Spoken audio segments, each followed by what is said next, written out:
저는 혼자 작은 자영업 가게를 운영하고 있습니다. 직원이나 알바도 없이 혼자서 모든 일을 처리하다 보니 가게에 거의 묶여있는 상태입니다. 그런데 갑작스럽게 할머니 상을 치러야 하는 상황이 발생하여 자리를 비워야 했지만 가게 문을 닫을 수 없는 상황이었습니다. 어떻게 할지 고민하던 끝에 친구 어머니께서 비슷한 일을 해보신 경험이 있어서 가게를 대신 봐주시기로 했습니다. 그래서 인수인계를 위해 몇 시간 동안 함께 근무를 하게 되었습니다.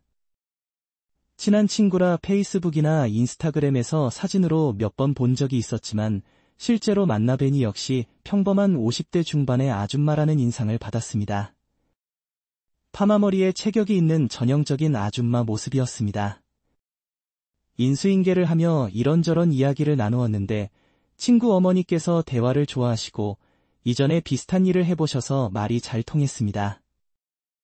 친구 이야기나 일상 이야기도 많이 나누며 짧은 시간이었지만 대화가 끊임없이 이어졌습니다. 그 후 저는 며칠 동안 상을 치르고 가게로 돌아와 다시 일에 몰두하고 있었습니다. 그런데 친구 어머니께서 일하시던 중에 재고 개수가 맞지 않는 문제가 발생해 물건이 제대로 나갔는지 확인하기 위해 CCTV를 돌려보았습니다. 그런데 친구 어머니께서 아침에 출근하셔서 일할 옷으로 갈아입으실 때 카메라 앞에서 옷을 갈아입으신 장면이 찍혀 있었습니다. 가게 곳곳에 CCTV 촬영 중이라고 표시가 되어 있었고 카메라도 명확하게 보이는 큰 크기의 장비였습니다. 친구 어머니께서 옷을 갈아입으시는 모습이 CCTV에 찍혔는데 아마도 카메라가 있다는 것을 신경 쓰지 않으셨던 것 같습니다. 그 순간을 보면서 저는 당황했습니다.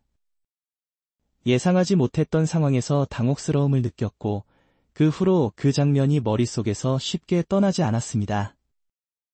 이후로도 저는 몇 번씩 그 영상을 보게 되었습니다. 처음에는 단순히 상황을 확인하려고 했지만 시간이 지나면서 점점 더 그 장면에 집중하게 되었습니다. 저는 친구 어머니를 보며 불편한 감정을 느끼기 시작했고 이것이 옳지 않다는 것을 알면서도 쉽게 떨쳐낼 수 없었습니다. 결국 이러한 생각과 감정이 점점 더 자주 떠오르게 되었고 이는 제게 큰 혼란을 가져왔습니다. 저는 친구에 대한 미안함과 갈등을 느끼면서도 그런 생각에서 벗어나기 어려웠습니다. 이로 인해 마음속에서 복잡한 감정들이 생겨났고 이를 어떻게 다뤄야 할지 고민하게 되었습니다. 몇 주가 지나고 그 영상을 다시 보는 횟수도 점점 줄어들 때쯤 비용 처리를 위해 세무 등록을 해야 해서 친구 어머니께 다시 연락을 드렸습니다. 통화는 사무적으로 진행되었고 전화를 끊을 즈음에 친구 어머니께서 나중에 또 사람이 필요하면 연락하라고 하셨습니다. 진심인지 인사말인지 알 수 없었지만 그 말이 갑자기 제 머릿속에 번개처럼 스쳤습니다. 다시 친구 어머니께서 오신다면 그때도 비슷한 상황이 발생할 수 있겠다는 생각이 들었습니다. 그래서 저는 다음 주에 또 도움을 주실 수 있는지 여쭤봤습니다. 여름 휴가를 가고 싶은데 아직 사람을 구하지 못했다고 핑계를 댔습니다. 친구 어머니께서는 흔쾌히 허락해 주셨고 다시 가게에 오시게 되었습니다. 이번에는 함께 있으면서 자연스럽게 시간을 보내고 싶어서 인수인계를 다시 해주겠다는 이유로 반나절 동안 함께 일하기로 했습니다. 함께 시간을 보내며 대화를 나누었고 이번에는 꽤 오랜 시간을 함께 보냈습니다. 그 시간이 지나면서 친구 어머니의 성격과 일하는 방식을 더 잘 알게 되었고 그녀가 가진 삶의 경험을 들으며 배울 점도 많았습니다. 이 과정에서 저는 그녀에 대한 존경심과 감사함을 느꼈습니다. 저는 친구 어머니와 반나절을 함께 보내면서 대화를 나누며 좋은 시간을 보냈습니다. 일부러 손이나 어깨가 살짝 스치는 정도로 만족하며 더 깊이 관여하지 않기로 결심했습니다. 그렇게 시간이 지나 점심시간이 되었고 저는 이제 퇴근할 시간이 다가오면서 뒤에서 옷을 갈아입으려 했습니다.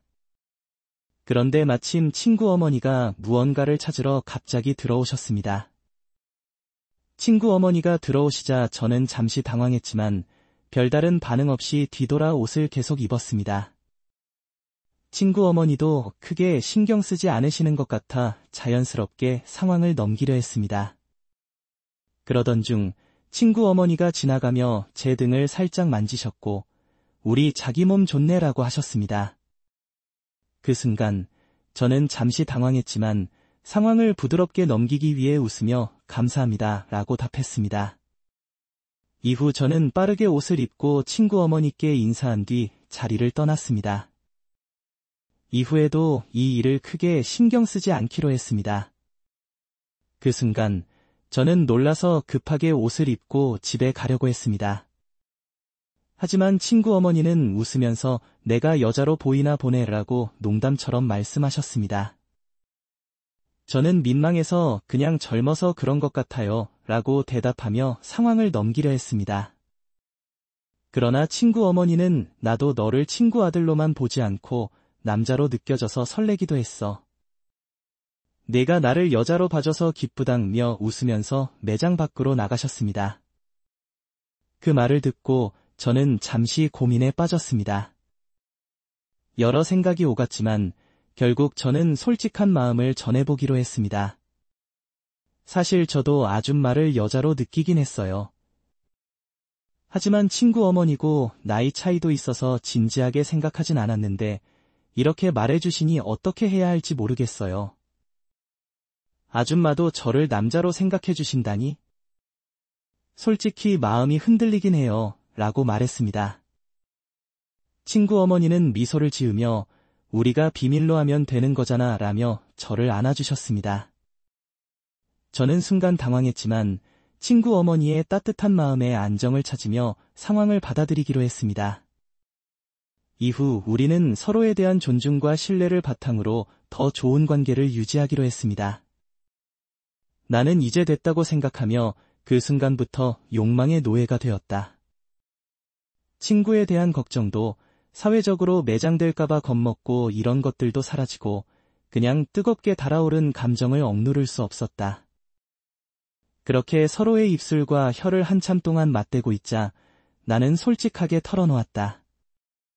사실 처음 봤을 때부터 아줌마가 너무 매력적으로 느껴져서 마음이 끌렸어야 하며 자연스럽게 서로의 손을 잡고 감정을 나누기 시작했다.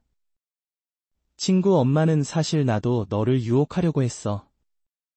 그래서 일부러 카메라 앞에서 옷을 갈아입었어 라고 솔직하게 털어놓았다. 나는 차마 그때의 상황을 봤다고 말하지 못하고 그저 미소를 지으며 우리 아줌마 처음부터 맘 먹었었네 으라며 웃어넘겼다. 그 후 우리는 서로의 마음을 공유하며 한참 동안 이야기를 나눴다. 그러면서 자연스럽게 친구 엄마의 따뜻한 마음을 느끼고 서로에 대한 감정을 깊이 이해하게 되었다. 친구 엄마와의 대화가 끝난 후 나는 내 감정을 어떻게 표현해야 할지 몰랐다. 우리는 서로의 감정을 나누며 자연스럽게 친밀함을 느꼈다. 나는 그녀와의 대화에서 상호 이해와 감정적인 유대감을 느꼈고 서로의 몸과 마음에 대해 깊이 있는 대화를 나누었다. 나중에 우리는 소중한 시간을 함께 보내며 서로의 감정을 더욱 깊이 이해하게 되었고 이 과정에서 우리는 서로를 더욱 가까이 느꼈다. 우리는 함께 저녁을 먹고 서로의 경험과 감정을 나누며 소중한 순간들을 보냈다. 그 후 우리는 서로의 관계를 더욱 확고히 하고 서로의 삶에 중요한 역할을 하게 되었다. 친구 엄마와 나는 정서적 유대감을 통해 서로의 삶에 의미 있는 영향을 미치게 되었다. 데이트를 하면서 친구 엄마는 50대 중반의 외모에 숨겨진 매력을 지닌 사람으로 나는 그녀와의 관계를 통해 많은 것을 배우고 느끼게 되었다.